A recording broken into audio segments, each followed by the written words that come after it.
So does that justify everything that you do? Excuse me, let me tell you something. What do you think they were doing it for? Because they were trying to save us from poverty? No, they did it because they needed us. It's honor and family and loyalty. And some of us wanted a piece of the action. Now, we weren't educated like the Americans, but we had the balls to take what we wanted.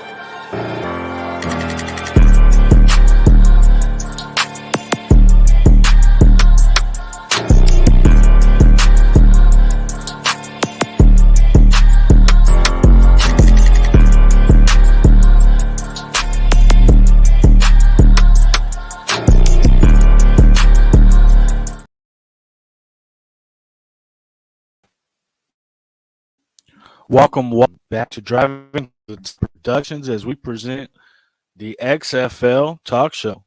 Welcome back. We're going to be talking about week 6. I have a very special guest with hopefully some big news later on, maybe coming next week. But I'm going to bring in a good friend of the show, Jamie. Hello, everybody. And hello, Evan. It's great to be back to officially announce that we are talking about week 6 of the XFL, and it's very, very happy that we're talking about another week of the XFL with no talk of suspension this time due to COVID, and I'm very happy to announce that owners Dwayne "The Rock" Johnson, Danny Garcia, and company have officially and are talking plans for a season 2 of the XFL, despite season 1 not being over yet. So yay, applause for that. Absolutely. Yeah, go ahead. So I actually I'm glad you brought that up. I wanted to bring your thoughts on that with the idea that they're thinking ahead.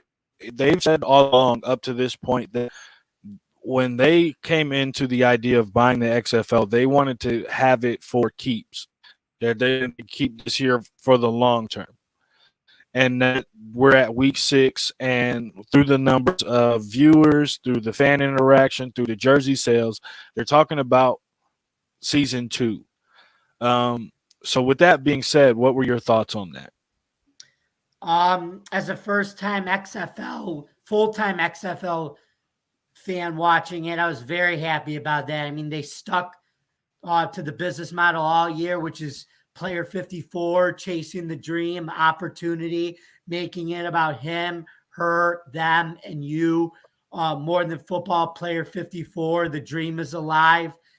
And so here we are.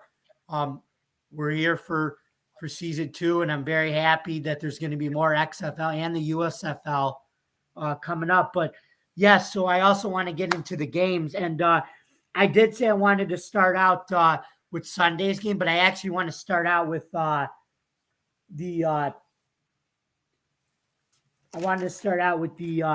Vegas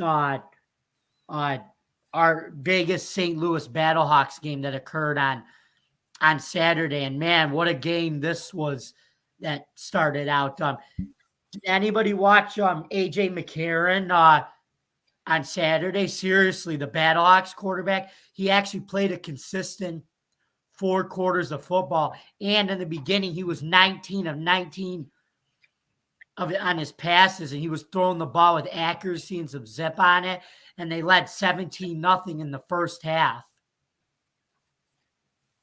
Yeah, they were big. I had been talking about this on some other pods and tried to hint at it a little early when we had first got started, right when we were having technical difficulties, that I felt like the more AJ McCarron played, the more he was going to start to shine, and the more we would see that Alabama quarterback that we thought could come into the NFL and do some damage. I do think that AJ McCarron is going to be one of those flagship guys that we were talking about backstage that can be a XFL lifer, but can truly make a name for himself and help carry this league further on. But you brought up what else stood out in this? Oh yeah, he could definitely bring a lot of other things too. He's a winner. He's a contender. And but the one thing Coach Anthony Beck, the Battlehawks, preached was it was only one half. And while they did play a good first half, he reminded his team as they lost a tough game in week 5 last week at home to the DC Defenders, who are now on a roll, that football is a game of 4 quarters, which is 2 halves. And as long as they played a good second half, that they were going to win this game. And they did. And they got up to a 29-0 lead. And Vegas did show some fight at the end. And they got on the board on a nice screen pass from Brett Hundley to Mike Lovett for a late touchdown. But the Battlehawks dominated this game and rebounded nicely and ended up dominating the Vipers in Vegas at Cashman Field by a score of 29-6. So great showing by the Battlehawks as a whole, by McCarron, and great coaching by Anthony Beck to get this team refocused after a tough ending last week. Yeah, definitely. That's a great point. For me, their coach has really stood out to me as one of the coaches of the year. For me, it's going to be between him and the DC coach. I can't think of their names right now, but going further before we talk about the Vipers in our next game, who was your offensive player of the game for the Battlehawks? Oh, no question. It's got to go to A.J. McCarron. I mean, when the quarterback has a good game, you got to give him credit, right? Quarterback gets all the credit and all the blame, right? But in this case, but the Battlehawks defense was really good too.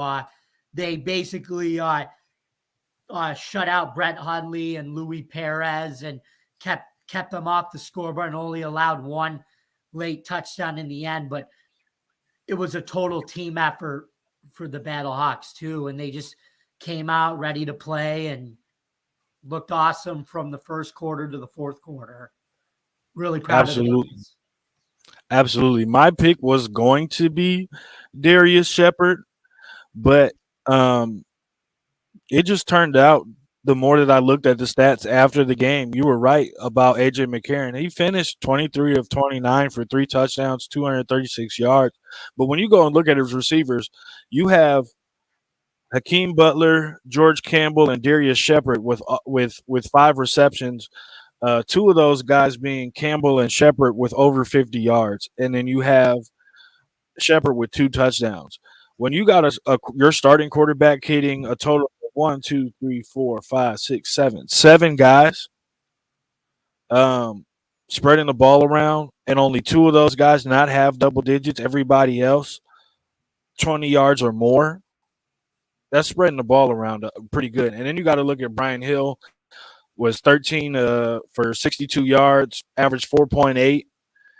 That's pretty good. But we're going to turn it over to Vipers and focus on them for a little bit before we switch over. And you kind of alluded to how Luis Perez got pretty bottled up. He didn't have 100 yards. He threw 2 picks. He was 13 of 20. And then you bring in Brett Hundley, who's been dealing with some injuries the last 2 weeks, and comes down for that late touchdown. The running game didn't do much. The Battlehawks defense has really been stepping it up, and I like the way that they've been playing. Did you have any thoughts on anything that you saw from the Vipers? I thought the Vipers defense did actually – both defenses were playing well at the beginning. Even the Vipers defense did too.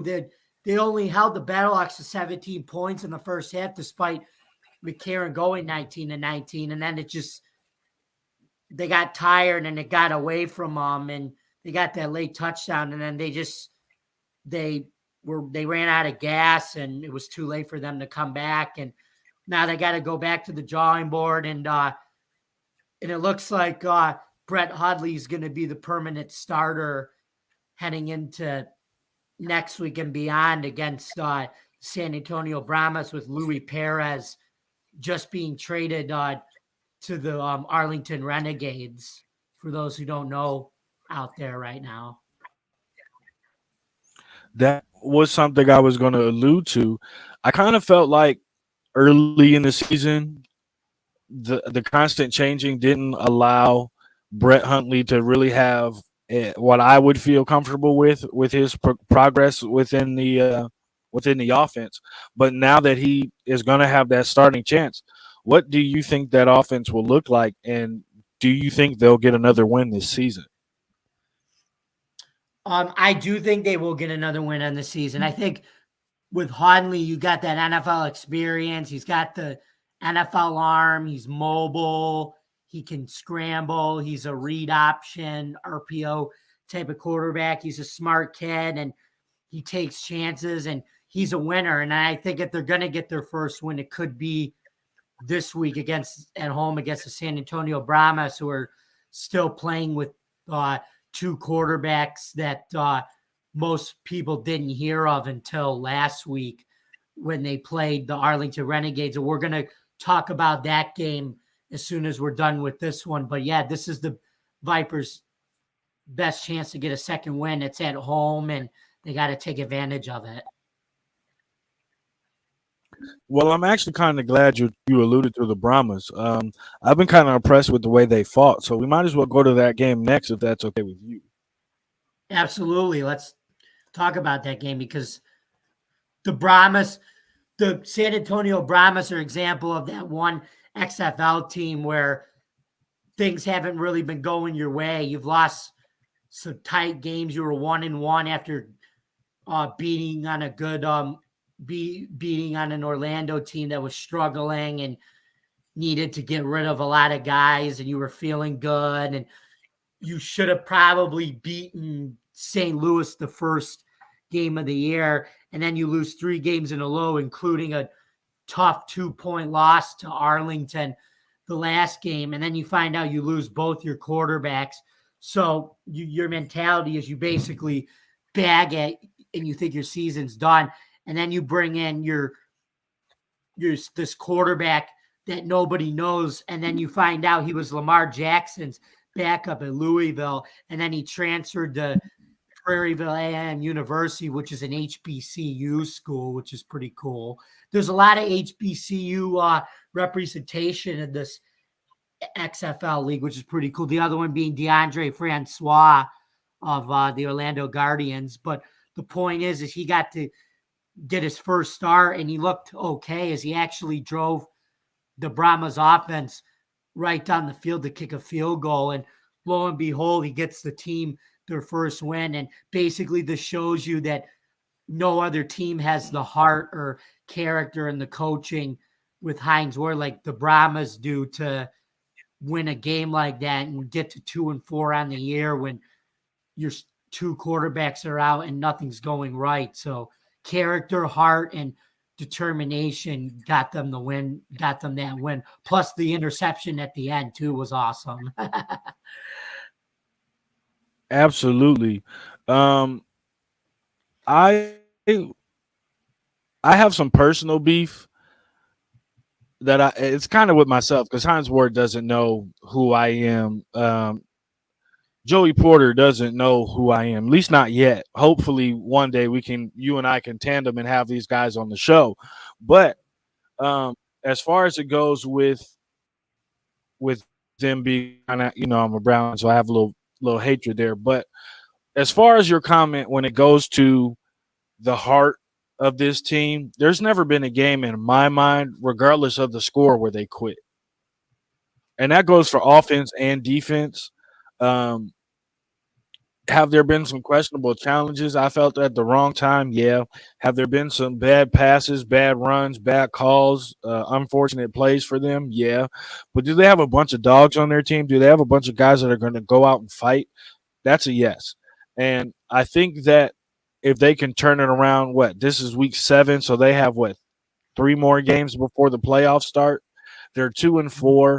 If they can win their last 4 games, excuse me. Yeah, it would be 4 games, right? They don't have a bye week. Mm-hmm. No bye weeks in the XFL. No team does.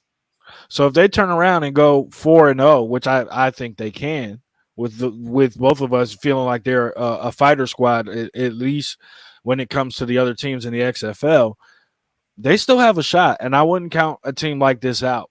But as we talk about this game, I want to talk about the Renegades, and Um, we possibly saw the catch of the year by Lujan Winningham. What did you think of that? That was an awesome catch. I mean, to tie the game like that, and I don't know if I want to say it was Odell like, but it was a awesome catch in the XFL that if they have an XFL award for catch of the year, it would definitely go to Lazelle because uh, the offense was struggling and they were down 9-3 and they needed a big spark to get back into the game. And unfortunately, they didn't get the 1-point conversion to take the lead, but that catch was big for them to get back into the game and even the score up. So, Absolutely. So the one thing that I've kind of noticed and I wanted to bring up as far as Arlington goes for me, and maybe I'm just going off the eye test and then sitting here looking at the numbers right now, it just feels like Kyle Sloter, one week he has it, the next week he doesn't. The run game is going, and then the run game is slow to start, and they kind of abandon it. How do you feel about the offense for the Renegades being 3-3? I think their offense is good. It's just Coach Stoops is very particular on what he wants, and I think um, bringing in Louis Perez, who might not start this week, I think is a good fit for him in terms of what he wants to do with his offense schematically as a quarterback for the Renegades. I agree with that. Do you have any other points or any feelings about the defensive side of the ball for the Renegades?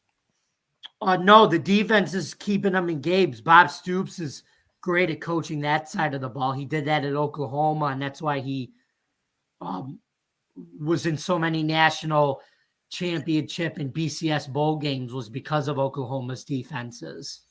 Absolutely, I agree with that. So, do you have a player of the game for this week? I mean, for this game?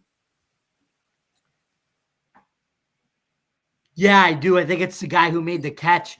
But I also think it's John Parker Romo for kicking some of those clutch field goals too for San Antonio. Those ended up proving out to be the difference makers too before the interception at the end. Absolutely. So we're gonna go to the next game here. Do you want to save the Monday night game last, or would you like to save the first game of the week, which was the Seattle versus Orlando game? Would you like to go with that one? Let's talk about Seattle Orlando and save the Monday night game last. We can definitely do that one. So, for everybody out there, they know I'm pretty much a big Josh Gordon fan. Yep, I can pretty much testify to that too. I'm a big Josh Gordon guy. It seems like he might be dealing with something as far as health wise goes that I haven't heard about. But um, for me, I feel like to me, this was the best game I saw out of Ben DiNucci. Um, were there bad throws? Yes. Did he win his pass? Did he win his touchdown to interception ratio? Yes, by only one touchdown.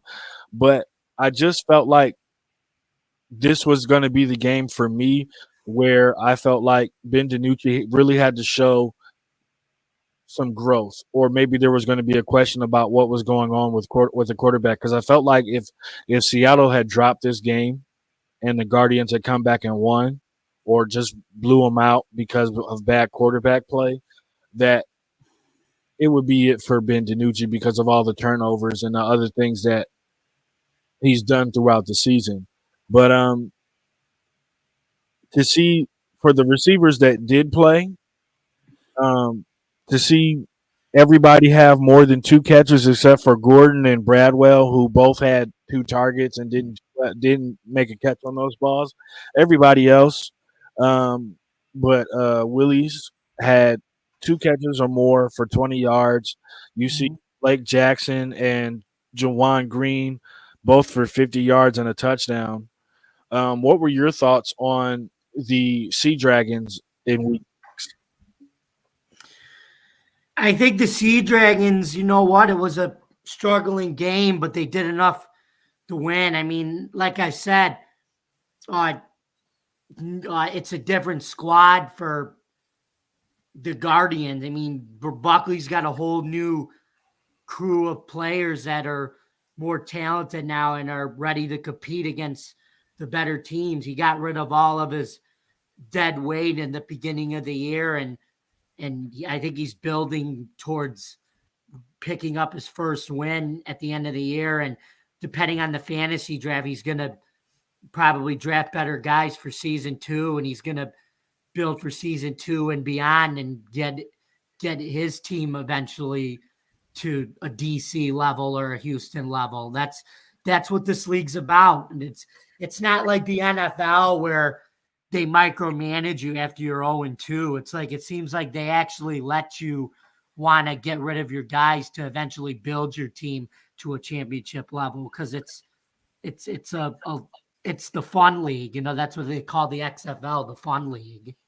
Absolutely. And I'm actually kind of glad that we're building this chemistry as we do this show, because the next thing I was going to bring up was, do you feel like Buckley, excuse me, would have a job next year because of the way that the Guardians have performed so far? And if you were to tell me 2 weeks ago, 3 weeks ago, that he was coming back next year, I would question everything that they got going on in Orlando. But as you've addressed and talked about and brought up a great point, with it being that they have totally changed this roster from what it has been with guys like Paxton Lynch and DeAndre Francois, the offensive line, making trades in weeks, I think it was week 3 and week 5. But just the idea that they're not quitting and they're trying to win, they're fighting their way through this, and it's got to be tough for guys like this who might only have this opportunity or have an opportunity in the USFL once or twice. So for a lot of these guys, they only got a 1 to 2 year window to really achieve their dream, unless they want to make a namesake for themselves in the XFL, in the hopes and dreams that it carries on for years to come.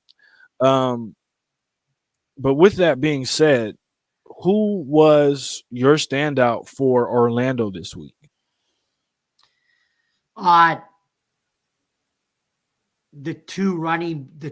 running backs, I would say, the number 30 and number 26. They both got I can't remember their names, but they each scored a touchdown in the red zone For the Guardians? for the Guardians. Yeah. For whatever reason, I know what you're talking about, but for whatever reason, ESPN has it that Devin Darrington. Yeah, Devin Darrington was the only running back to score, I believe. Yeah, Devin Darrington. I think he stood out. He was one of he's one of the few that Buckley picked up, that even against Vegas had a good game. He's been coming around. He's one of the few changes that Buckley made that's a positive for them. Darrington. Absolutely. I mean, he had 7 carries for 82 yards on an average of 12 yards a carry. I'll just bump it up for him. He did have the 2 touchdowns. He had a long run for 43. I actually like what I've seen. As a quick side note, I've actually liked what I've seen when it comes to the running game in the XFL, and how teams are using 2 or 3 guys depending on what roster you're looking at. But I definitely agree that Darrington was my standout, and with the Sea Dragons, I'm going to have to give it to Ben DiNucci. I think he's grown on me, especially after what he did last year with the Cowboys. But for you, do you have a standout for the Dragons before we go to the final game of the week? Yeah, I'm going to say it's him. I'm also going to say it's Blake Jackson. I mean, I call him the Antoine Randall L of the XFL. This was a kid that started in Division III football and was a quarterback, and then they converted him to wide receiver, was drafted by the Cleveland Browns and made it to the active roster, but then was released, and now he's in the XFL, and he's one of the star receivers on the Dragons and is producing.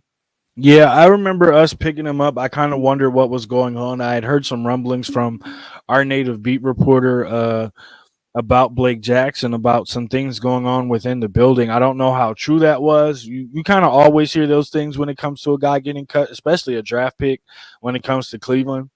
Um, but I absolutely agree. I've been surprised with how well he's doing, and I have been rooting for him. So we're going to go to our final game here, which I thought would be the game of the week. I felt like it would deliver more than the last week's game of Seattle versus DC. I think DC is by far the best team in the league. Um,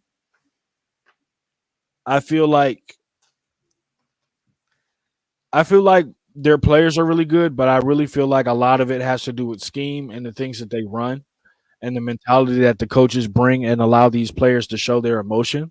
But for those who don't know who we're talking about a the game between the Houston Roughnecks and the DC Defenders. The Defenders won the game 37-26 against Houston. It didn't feel that close until the I would say the late half of the third quarter going into the fourth quarter.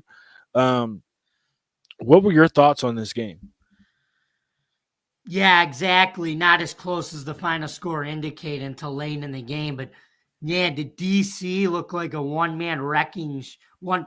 person wrecking show out there. I mean, their defense was great. The offense, man, Jordan Ta'amalu was passing the ball like no tomorrow. I mean, he looked like the quarterback that was drafted out of Ole Miss and reminded Washington Commander fans why they drafted him in the 2019 NFL draft, and he showed why he was one of the best quarterbacks in the SEC behind Tua Tagovailoa that year at Ole Miss.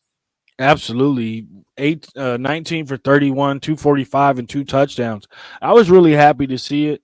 I've been a fan of him. I am one of those Madden guys that we spoke about before.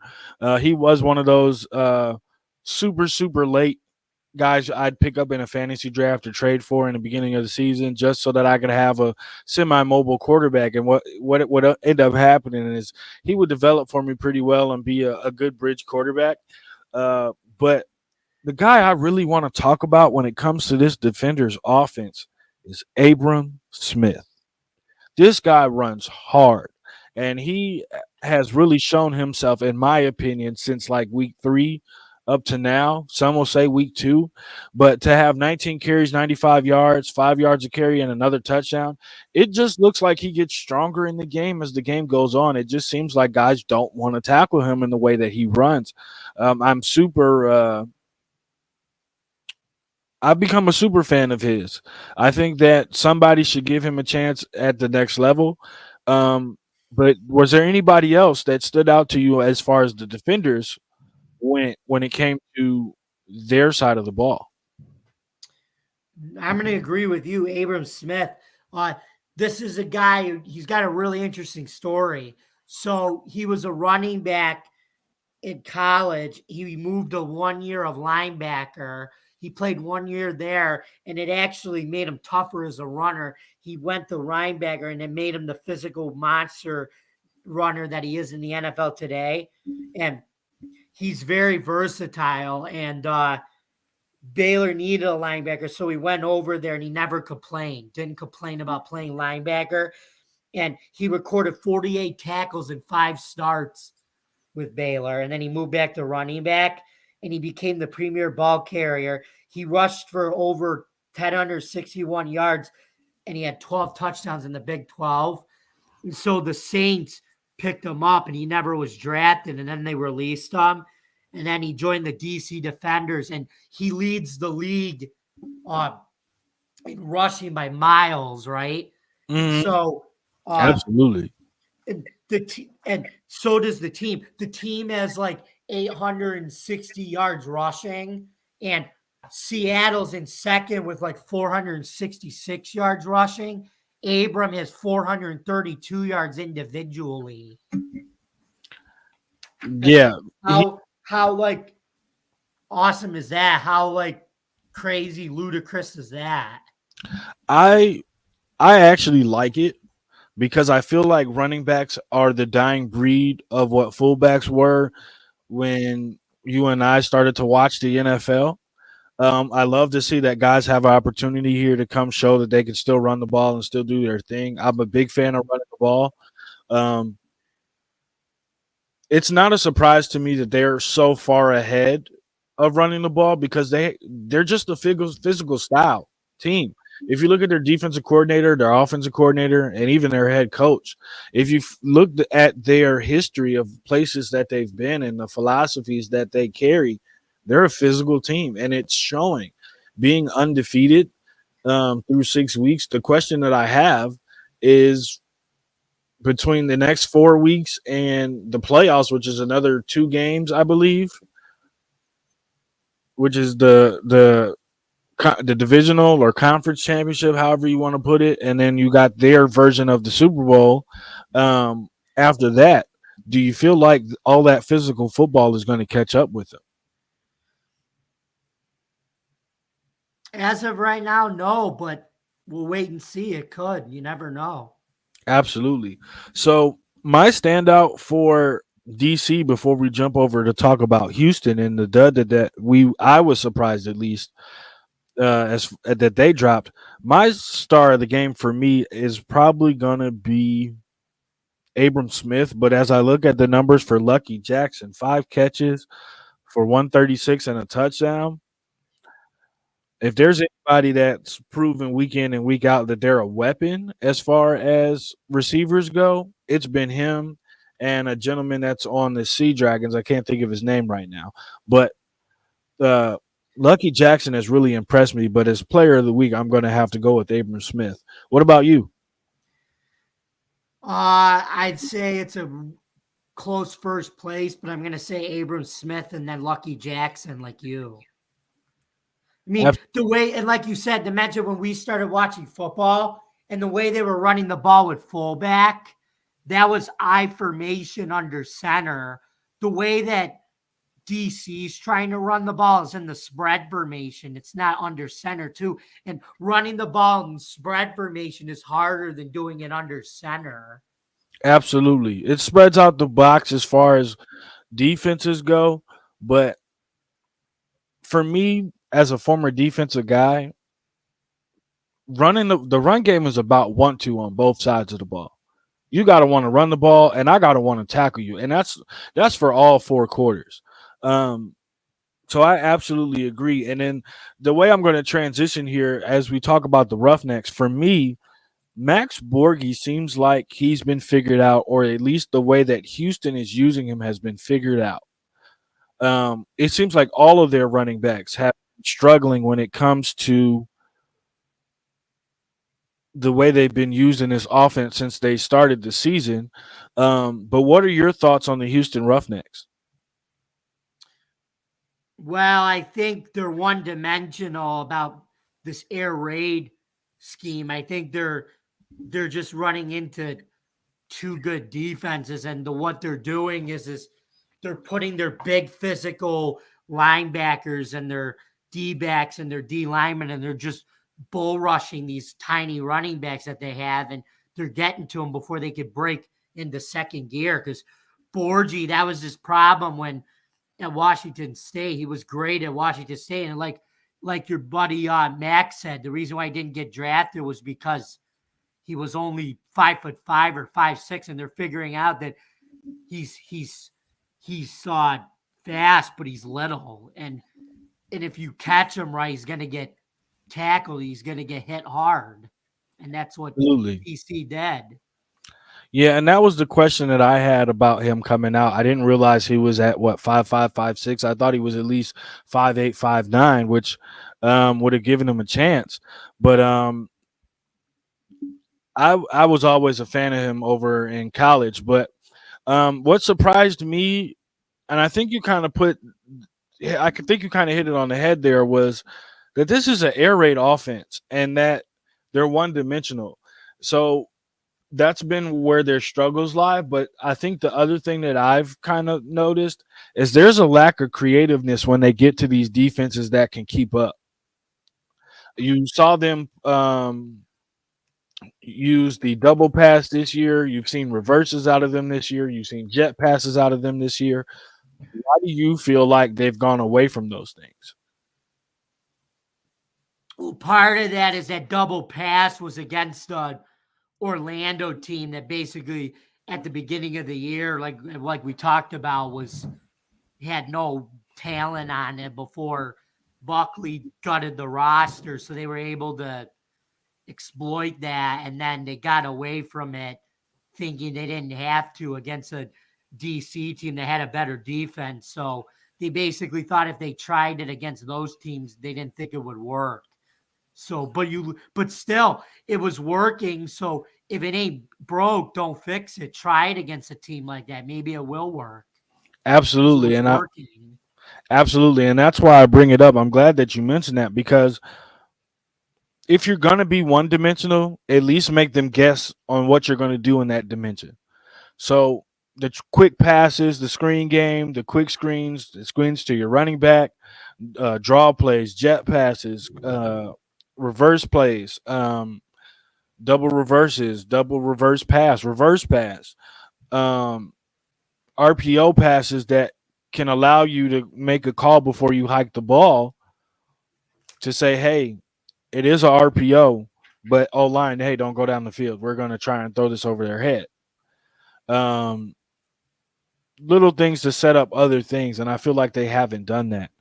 Um, we do have a special friend sitting in the background who's willing to come on. I accidentally got the times mixed up. We were supposed to have another guest on, but I want to bring a friend on here so that we can, talk about some of the other things that he may have noticed in these 4 games and some of the other things we have coming up on the channel. So I'm going to bring a good friend of ours, the producer and the man behind the dream at Driving to the Top Productions, sports, also known as Sports Talking It, Adam. Hey, what's going on, guys? How we doing? Good yourself? Good. Adam, good to see you on, man. What's up with the Mr. Wilson effect tonight, there, Mr. Jamie? What That's all do we you can mean, see. Mr. That's all we Wilson? can see. It's the top part of your nose, like Mr. Wilson at the fence. I don't get the reference, but It's okay. Adam's old. You didn't watch the whole time? oh yeah, Tim the Two-Man Taylor. Now I get it. Yeah, Mr. Wilson was the neighbor, the one where you can only see above his face. That's because I'm trying to sit back and not get too close to the screen. Can't move. You're all can't right, move buddy. I know it's fine. I was just wondering if that was like a new thing, We're setting trends over here. It's all That's right, what we Jamie. do. We're over here setting trends. So as you join us, like I said before, I got the times wrong. I apologize about that. But we're talking about the DC Defenders versus the Houston Roughnecks. Did you have any thoughts on that game? Let's see. That game was the Monday night game. Correct. Is this going to be the new thing now?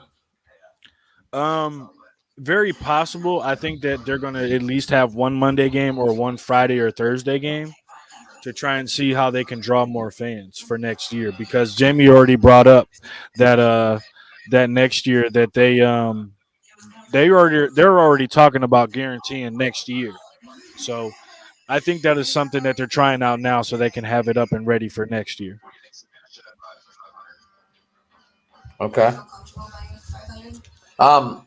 This game, I watched a lot of highlights today. I can't remember everything. I didn't write anything down. Caught you But slipping. anyway, I did. I was slipping big time. 37-26, Jordan Tamu. He looked on fire. He's playing top-notch football right now, I feel. Way better than last week. What do you have? 3 touchdowns, I believe. He had 2. Was it 2? Yeah, I think one of them might have gotten reversed or looked at or something like that because I thought he had three as well, but at least for ESPN Plus, it says that he had two. But yeah, we 245 and two touches. yeah.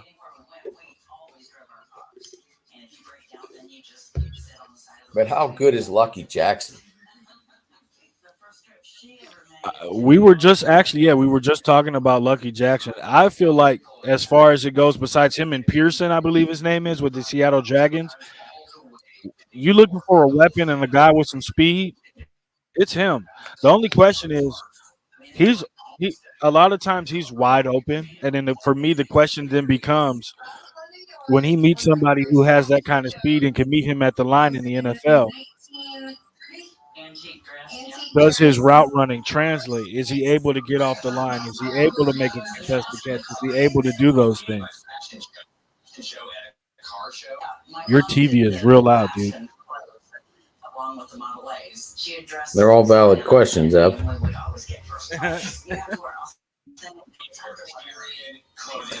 But I think the catch of the weekend was that Willingham catch. Yes, absolutely. Renegades, I think, Arlington. Yes. That catch in traffic and that catch just it kind of blew me away. Actually, Do you think that's um, catch of the year for you, or do you think it could be topped? oh, is that better? Yeah. I didn't realize my TV was up. That so far that's catch of the year.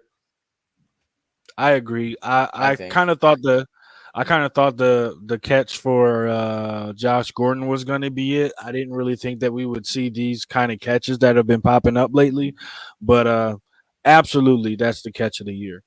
Um, I also that these guys got to take hits. yeah, that's something that I have noticed. These guys play a little bit more physical. I think it's because they want to show that they're about it and put it on tape. I think that the XFL is a little bit more lenient when it comes to contact because of the criticism that the NFL has taken with player health and player safety.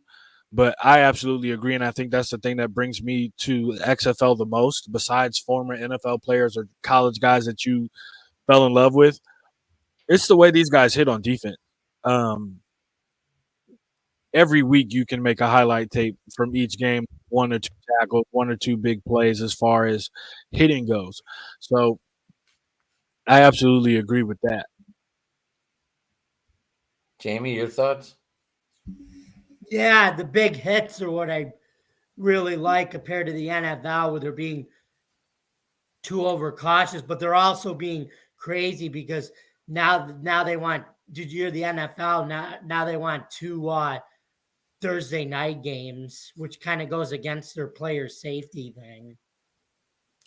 Yeah, it does, but then the question becomes, if I play Thursday night, do I get next Monday against the team that played against in the other Thursday night game so that those two teams have a full 7 days? Exactly, they're mini bye weeks. Right. So I think that helps that they're adding a second one, but what are they taking from? Right. And then You're how does giving, but what are you taking? right? And then how does that affect your NFL UK games? How does that affect Mexico if you decide to play in Mexico? How does that affect, travel games where both teams are traveling? So But anyway, I digress. Let's get back to the XFL. Sorry, that was just a digressing point. you're good because it brings up what I wanted to bring Adam in here for, and the question I wanted to say for the end of the show before we get out of here was you and I were talking backstage, Jamie, about the shot that The Rock, Dwayne Johnson, took at the USFL. Long story short, I ain't hard to find in either is this league. We're gonna bring it.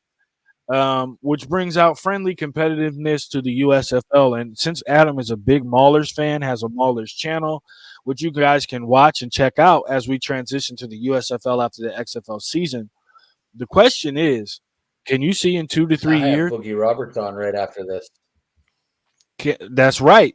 Can you see the XFL and the USFL combining to have a AFC NFC style championship game, or even combining leagues to have 16 teams? I think if they stay at 8 apiece, this could be in a heavy talk. Like you would still run your XFL, USFL, have champion of that league, and then have the two meet I for the agree. championship game. My only question is, where would you have it? You'd have to have it at a neutral site That I because feel like you couldn't play it in Canton, obviously, because the Maulers are playing there with the Generals. So right, that field is USFL. right. I wanted to And have it at Jerry World in Arlington at Cowboy or at But you couldn't. But AT&T you Stadium. needed a neutral site, and that's Arlington. Yeah, that is Yeah, a but Arlington doesn't play there. Yeah, but Arlington plays right in the backyard. So But you still so need the a Tampa. neutral site for fans. That's what I'm thinking. Yeah, I mean it does, but the reason I really wouldn't care about something like that is because I think USFL fans are going to travel regardless. I know that there are a couple teams, like we can right now name off the top of our heads that we know St. Louis and that we know DC is going to travel because of the way that their fans are showing up in the games. Um, but I don't think that it would be a big problem if we're playing in Arlington or if we're playing in a Tampa Bay or at Camping World Stadium where they hold the Pro Bowl and where the Guardians play, because